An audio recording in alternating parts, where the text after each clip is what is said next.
Le discours de fin d'année d'Emmanuel Macron a été écrit avec ChatGPT. Il ne sait même plus écrire ou faire écrire ses propres discours par un NEGRE. Maintenant, il utilise l'IA. Enfin, du moins, c'est ce que suggère, c'est ce que suppute Sarah Knafo que l'on va écouter maintenant parce que je ne vais pas vous faire l'offense de regarder que l'on regarde ensemble le pauvre discours, l'indigent discours de fin d'année d'Emmanuel Macron. Pour un heureux début d'année 2026, je pense que personne ne mérite ça. Enfin, de toute façon, c'était toujours le catéchisme.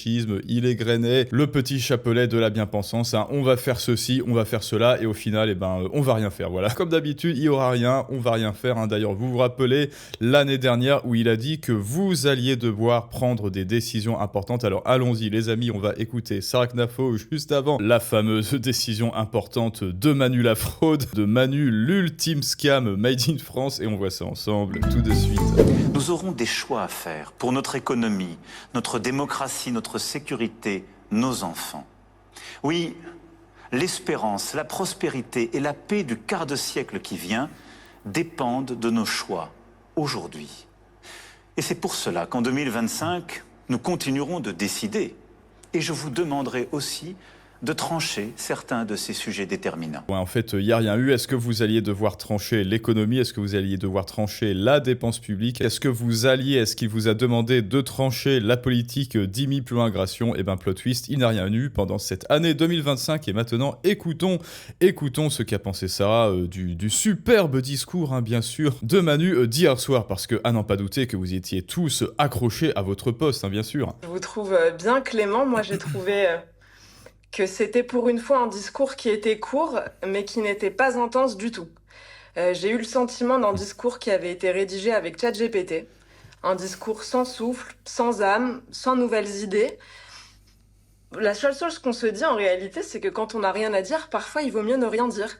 Et là, j'ai eu le sentiment d'un président qui, à la veille de sa dernière année, voulait seulement parler pour parler. Donc vous avez raison, hein, il a fait du name dropping, comme on dit en bon français, il a listé des sujets. Il nous a dit que dès la rentrée, il allait s'occuper d'Europe de la défense, des réseaux sociaux, des ingérences. Il a cité comme ça énormément de sujets. On a envie de lui dire tout ce qu'il n'a pas fait en 8 ans, voilà qu'il s'active pour le faire dès la rentrée. Peut-être qu'il faut que quelqu'un le prévienne qu'en fait, c'est fini. C'est fini Macron, c'est fini, faut aller retourner se coucher, ou alors tu démissionnes, hein, voilà, en fait. En fait, c'est plus simple de démissionner, je crois, mais là déjà, il y a quelques petites piques, moi j'aime bien les petites piques, bon évidemment, on est dans le loup douce, on est dans le ludique, on est dans la petite pique de fin d'année, on a le droit, voilà, on a le droit au blasphème de la grande figure jupitérienne française, donc déjà, moi, comme Malcolm le Grand, eh bien, je ne m'attendais à rien, je ne m'attendais absolument à rien, et je suis quand même déçu, et comme elle le dit, et comme on l'a dit, bah voilà, il a égrené son petit catéchisme, il a sorti l'encensoir et il a tenté de vous enfumer avec l'éternel encensoir qui se balance comme ça, le petit encensoir de la bien-pensance, subventionné par vos impôts comme à l'accoutumée, mais évidemment, même ça, il n'y est pas parvenu parce que c'était tellement creux que bah voilà, comme le dit Sarah, parfois quand on n'a rien à dire, il vaut mieux ne rien dire, et oui, ChatGPT, ça se voit. Que là, il faut lâcher la rampe. Il faut laisser d'autres que lui réussir là où il a malheureusement échoué. Et surtout, on a cité les quelques sujets qu'il avait cités. Il faut aussi quand même dire ce qu'il n'a pas dit. Parce que j'ai eu le sentiment d'un grand décalage entre les sujets qu'il nous a présentés comme les plus importants du moment vis-à-vis de ce qui, pour le coup, inquiète les Français au quotidien, ce qui a toutes les raisons de nous inquiéter pour l'avenir de nos enfants, tous les chantiers urgents. Donc c'est vrai, il a raison de dire que le sujet des réseaux sociaux est un enjeu majeur.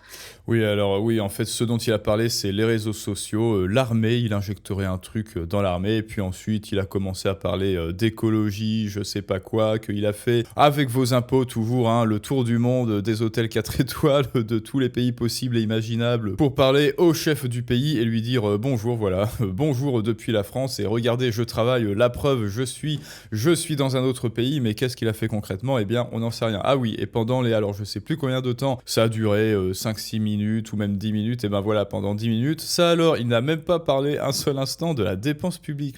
Comment ça se fait? Mes chers compatriotes, aujourd'hui, en ce début d'année 2026, oui, j'ai pris une décision, je vous ai enfin écouté, je vais baisser drastiquement les dépenses, je vais virer tous les ministres, tous les sénateurs, tous les députés, en fait, je vais virer tout le monde, et voilà, vous n'aurez plus que 15% d'impôts drapeau, est-ce qu'elle est pas belle la vie? Voilà, c'est pour me faire pardonner, hein. Moi, je n'en attends pas, moi, hein. Même s'il faisait ça, je me dirais, bon, ok, allez, une petite claque sur la fesse et ensuite, allez, filme. Mais à part ça, il n'y a pas moyen de lui pardonner et plot twist, ça n'arrivera pas, évidemment. Évidemment, il n'en a pas parlé une seule seconde. Mais que dit-il de l'insécurité qui explose dans les rues? Je l'ai pas Rien. entendu dire un seul mot de ce qui s'est passé hier dans le métro parisien. Des coups de marteau. Donc maintenant, il y a des gens qui rentrent chez eux, ils se prennent des coups de marteau dans le métro parisien. Ah oui, non, mais ça aussi, il en a parlé. Enfin, il a parlé de je suis désolé, cher ami français, pour toutes les conneries. Enfin, il l'a pas dit comme ça, hein. Pour toutes les crasses que j'ai commises depuis 8 ans maintenant, il a fait du pré-bunking, il a fait des précautions oratoires pendant 3 minutes. Au tout début de son discours, je tiens à vous dire que je suis désolé si vous êtes dans le dénuement, si vous avez été agressé, si vous avez été volé, si vous avez été VIOLE. Toutes mes pensées vous accompagnent, mais de toute manière, en sous-texte, ça voulait dire de toute manière, sachez bien qu'il n'y aura rien qui changera en 2026 et que je ne bougerai pas le petit doigt et je continuerai d'aller dans tous les pays pour faire semblant de travailler. Et puis la veille, c'était des coups de couteau. Qu'est-ce que c'est cette routine? Métro, couteau, dodo? C'est devenu ça la vie en France? Alors ça, j'ai bien aimé, j'avoue, j'ai bien aimé. Maintenant, effectivement, la petite routine en France des gens, et c'est malheureux. Alors évidemment, comme dirait un certain humoriste qui est assez polémique, faut en rigoler. Hélas, c'est tout ce qui nous reste, les amis, il faut en rigoler. Le quotidien des gens à Paris, par exemple, maintenant, c'est marteau, boulot, dodo, ou alors métro, couteau, dodo. Et ça Manu, c'est ta faute, hein. C'est ta faute, avec Annie Hidalgo, bien sûr. Cette routine, métro, couteau, dodo, c'est devenu ça la vie en France? Je l'ai pas entendu nous parler de ça. Donc on a des enjeux qui sont majeurs, qui sont pour le coup existentiels, qui concernent la vie et la mort. Il a parlé de tout, sauf des choses importantes. Ça alors, étonnant, non? Au sens propre du terme, on l'entend pas en parler. Il a dit un mot sur les agriculteurs, c'est déjà bien. Il a au moins cité agriculteurs, il a pas cité le mot Mercosur, peut-être parce qu'il a peur. Oui, il a juste dit tout mon soutien aux agriculteurs et en sous-texte, mais il y aura rien. D'une déconvenue à la rentrée de janvier. On espère qu'il sera au rendez-vous et que la parole d'un président de la République française a encore du poids. Mais on l'a pas entendu parler de la dermatose, parler des sujets qui, là encore, sont des sujets de vie ou de mort pour nos agriculteurs. On l'a pas entendu parler de ça. Je l'ai pas non plus entendu parler de dette, pardon, je continue sur ce qu'il n'a pas dit.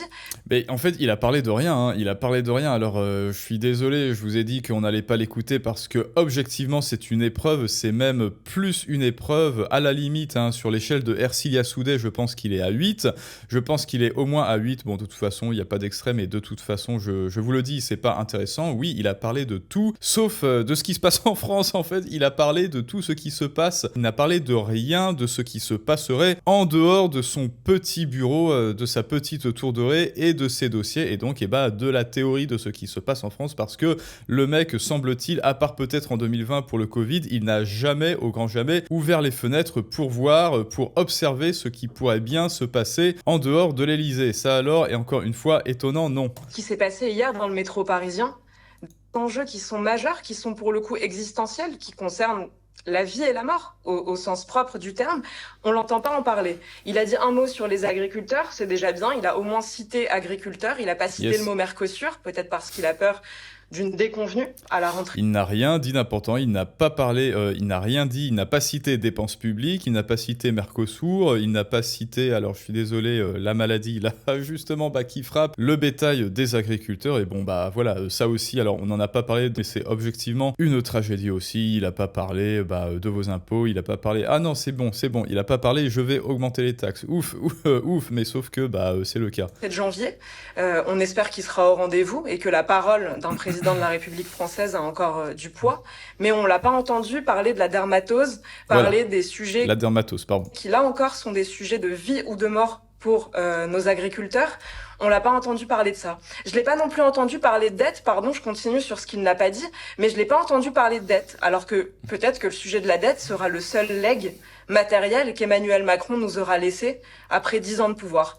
Superbe héritage, hein, oui. Pour rappel, alors ce qu'il y a eu là en 2025, c'est 70 milliards, hein, je rappelle, la dette, 70 milliards, la dette française, juste pour s'octroyer. Alors non, hein, c'est pas 70 milliards la dette française, hein, c'est 70 milliards le taux d'intérêt pour s'octroyer l'insigne honneur de détenir en bien meuble, vous les petits Français, une dette et de la payer sur vos deniers, parce que Macron, lui, ne vous inquiétez pas que quand nous serons en récession et que le FMI ou la BCE interviendront, il sera très loin et non, il ne va absolument rien payer, il ne répondra en rien de ses crimes. Alors Assolino qui nous demande si on a écouté le discours. Alors hélas oui, à mon corps défendant, je vais devoir hélas dire oui. Voilà, bon écoutez, apparemment j'ai été le seul à écouter, je me suis sacrifié, hein, voilà, je suis un être sacrificiel, je me suis crucifié devant le discours d'Emmanuel Macron pour vous en pensant que j'allais pouvoir en tirer une sorte de substrat, une sorte d'extrait sec, mais hélas, comme je vous l'ai dit, je n'y suis pas parvenu, pas même une seule seconde, et j'adresse évidemment aussi tous mes vœux, alors évidemment mes vœux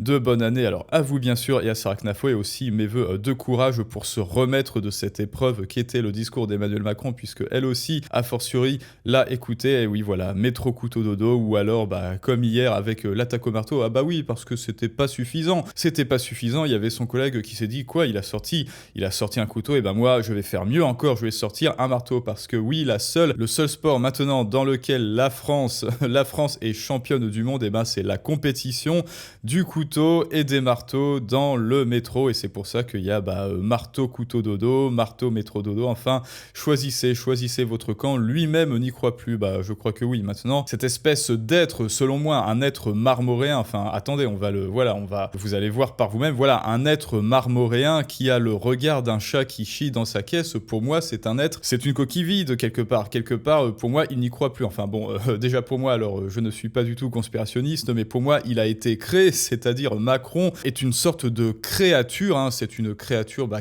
qui aurait été créée de toutes pièces par, écoutez, je vais pas ni tirer des plans sur la comète, ni vous parler du nom de celui qui l'a créé, mais je pense que vous avez une petite idée comme moi, et donc Sarah Knafo, encore une fois, on est d'accord avec elle, nous ne nous attendions à rien et nous sommes quand même déçus. Quand on n'a rien à dire, il vaut mieux ne rien dire, comme dirait Chuang Tzu. Ne rien dire, c'est déjà dire quelque chose, et quand vous ne dites rien, comme Emmanuel, vous dites, voilà, en fait, c'est mieux comme ça. Si ce que tu as à dire n'est pas plus beau que la baisse de la dépense publique et des taxes des Français, alors tais-toi, voilà, tel sera notre credo pour 2026, bien sûr. Je vous adresse à toutes et à tous, bien sûr, mes meilleurs vœux pour cette nouvelle année 2026. Là, vous le voyez, on va continuer de faire le travail, et je te rappelle que si toi aussi, d'ailleurs, tu peux entamer dès maintenant ta transformation, car si tu ne sais toujours pas vendre tes idées, écoute, il n'est jamais trop tard, tu peux désormais en 2026, alors déjà, allez voir la masterclass Les Clés de la Persuasion en description et en commentaire pour cesser cette injustice des gens, comme Manu, voilà, qui occupe le devant de la scène illégitimement pendant que toi, tu restes un jour de plus en 2026 ignoré avec tes idées. Voilà, la solution, c'est Les Clés de la Persuasion en description et en commentaire. Et ensuite, vous le savez, pendant 4 jours, là, jusqu'au 4 janvier, il y a les programmes premium que vous pouvez choper pour une bagatelle, pour une bouchée de pain pendant ces 4 jours pour commencer votre transformation en cette année 2026. Et je vous dis à tous à très bientôt pour un prochain storytelling du monde moderne. Tiens, voilà, on va finir avec la bobine de Sarah, mais ça, c'est une autre histoire.